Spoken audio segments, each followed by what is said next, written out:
اعوذ باللہ من الشیطان الرجیم بسم اللہ الرحمن الرحیم السلام علیکم ورحمۃ اللہ وبرکاتہ۔ نیک آدمی کی اللہ کے ہاں قدردانی۔ حدیث پاک میں آیا ہے کہ جب نیک آدمی کی موت واقع ہو جاتی ہے تو آسمان کے وہ دروازے روتے ہیں جہاں سے اس شخص کے لیے رزق اتارا جاتا تھا، زمین کے وہ ٹکڑے روتے ہیں جہاں بیٹھ کر نیکی اور عبادت کیا کرتا تھا۔ اس کی موت کی وجہ سے فرشتوں کو حکم کیا جاتا ہے کہ یہ میرا نیک بندہ تھا، اس کا جنازہ اٹھایا جائے گا۔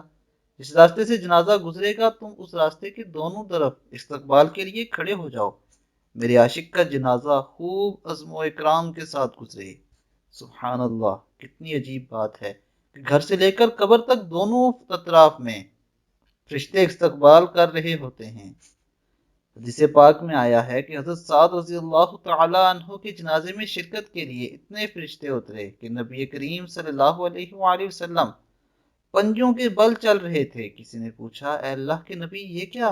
فرمایا، اتنے فرشتے آسمان سے اتر آئے ہیں کہ مجھے پاؤں رکھنے کی جگہ نہیں مل رہی۔ نیک لوگوں کے جنازے اتنی شان سے اٹھتے ہیں، اس لیے دوستو اپنی زندگیوں کو بدلیے، اسے دین اسلام کے مطابق کیجیے۔ اللہ تعالی ہمیں دین اسلام کے مطابق زندگی گزارنے کی توفیق عطا فرمائے۔ السلام علیکم ورحمۃ اللہ وبرکاتہ۔